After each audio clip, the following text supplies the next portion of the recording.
This week's edition of Charlie Hebdo is just out. You heard Chris Morris thumbing through an early copy, but the magazine told us in advance what the front page shows. A cartoon depicting the Prophet Muhammad holding a Je suis Charlie sign. Above the cartoon are the words, "All is forgiven." Nous, on est surtout des dessinateurs qui aimons bien dessiner les petits bonhommes, comme quand on est gamin. This is the cartoonist Renal Louzier saying, "We are cartoonists and we like drawing little characters just as we were as children. The terrorists, they were also kids. They drew just like we did, just like all children do. At one point, they lost their sense of humour. At one point, they lost the soul of a child, which allowed them to look at the world from a certain distance. I'm sorry we've drawn him yet again. But the Muhammad we've drawn is a man who is crying, and that's all. Thank you." If you want to see the cartoon, it's a lot less visible online, in newspapers and on television than images of last week's violence and its aftermath. In this morning's UK-wide papers, only The Independent and The Guardian decided to print the cartoon, with both publishing small representations of the new Charlie Hebdo front page. What about the BBC? BBC News declined our request for an interview, issuing this statement. It says, "Following the attacks in Paris last week, BBC News has reported the story thoroughly and responsibly.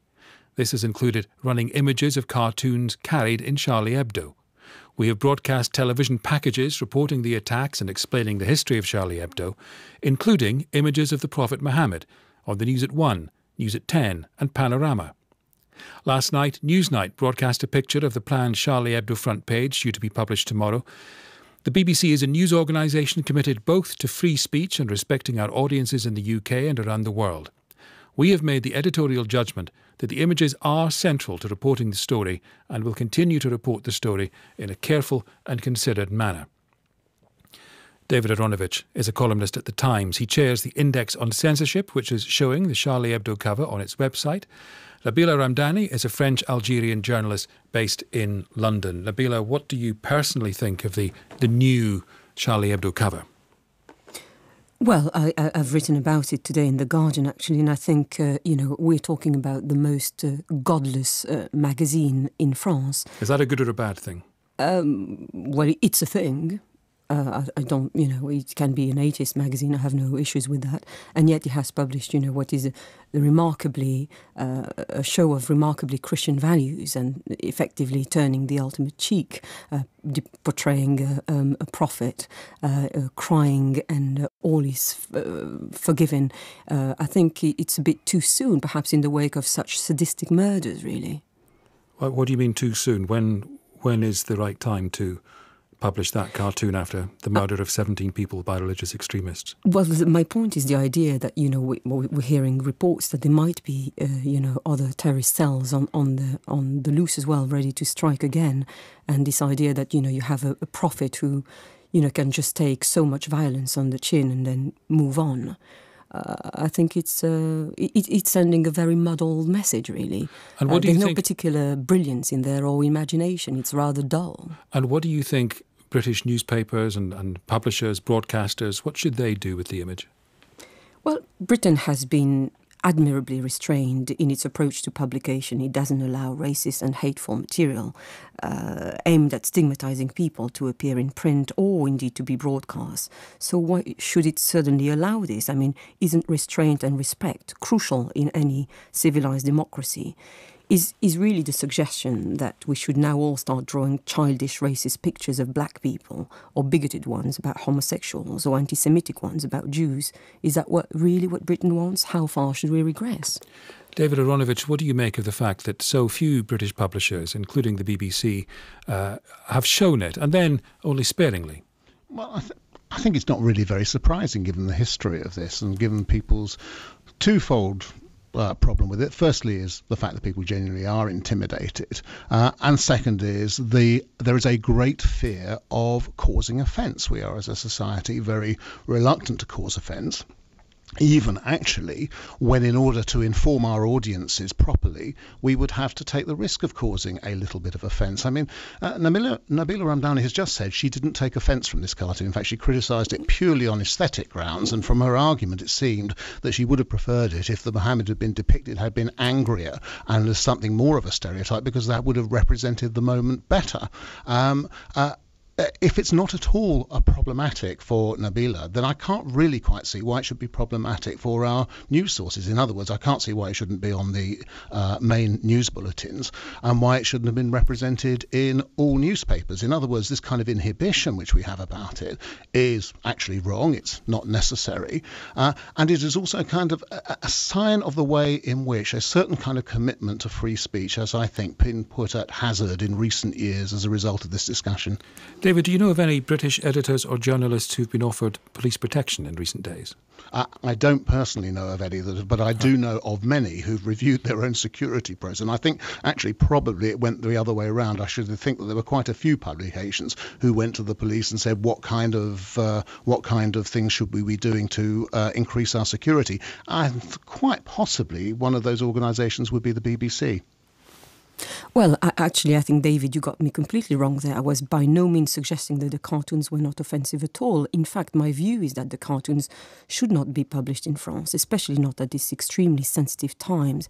They are very much provocative, and they are evidently making millions of French citizens deeply unhappy. But what is it offensive to you? Did you look at it and think, I'm offended? Did you feel offended? Well, absolutely. As a religious person, I felt absolutely offended. And I think that a handful of criminals are even ready to kill over what they see as blasphemy is perfectly good reason to prevent them being published. And let's not forget that's not letting the criminals win. No, absolutely not. Let's not forget that in 2012, when the cartoons were published, it led to so much anger in the Arab world that it led to a considerable loss of lives in the Middle East.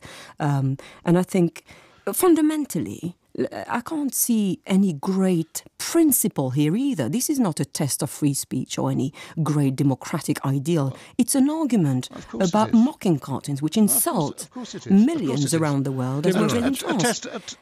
Hold on a second, David Aaronovitch. A test of free speech. Hold on, Nabila. David Aaronovitch. A test of free speech is not whether or not you publish things that you don't mind. A test of free speech is when you publish things that people do mind. That's fairly obvious.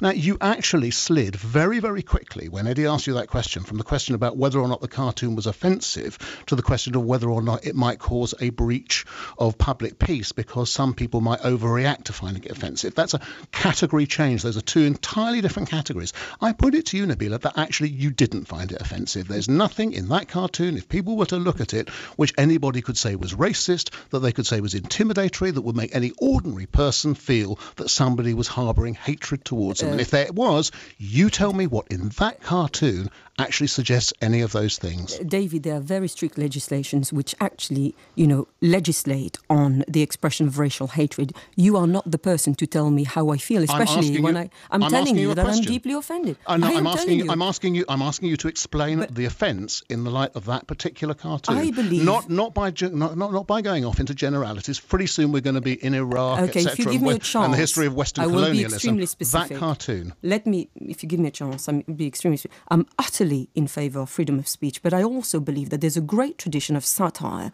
where cartoonists can literally draw a line. But again, if I may say so, Nabila, you're not answering his direct point.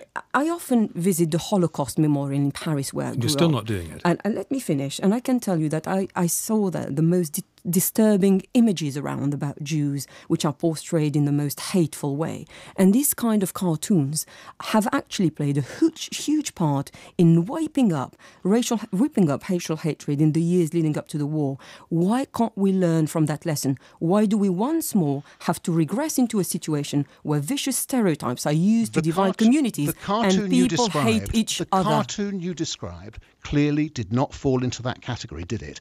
It did none of those things. It did not whip up hatred. It wasn't an attempt to create hatred of Muslims. It didn't even depict Muslims. You actually, as you first described it, seemed to suggest it was too mild. You've now come back and said that it is to be compared with the cartoons out of Der Stürmer, which depicted Jews as being vermin. Nabila, that's exactly what Charlie Hebdo did with previous editions. No, they didn't actually, and that is utterly and completely wrong. But stick to this cartoon. It didn't wouldn't do that. No, I stick to Charlie Hebdo's cartoons in general, Yet you still don't want David. it published. Yet you still don't want it published, despite the fact it does none of the things you complain about. No, I'm talking about Charlie Hebdo's tradition in publishing cartoons about the Prophet Muhammad in general. We're trying to David. talk about what's topical and on the front page of the new edition, and that's really what David's question was about. And my point is, this will inevitably lead to a great deal of anger in the Muslim Well, rather than world. predicting what other people might feel, why don't you tell me what you feel about it? What is it that's offensive about what's depicted?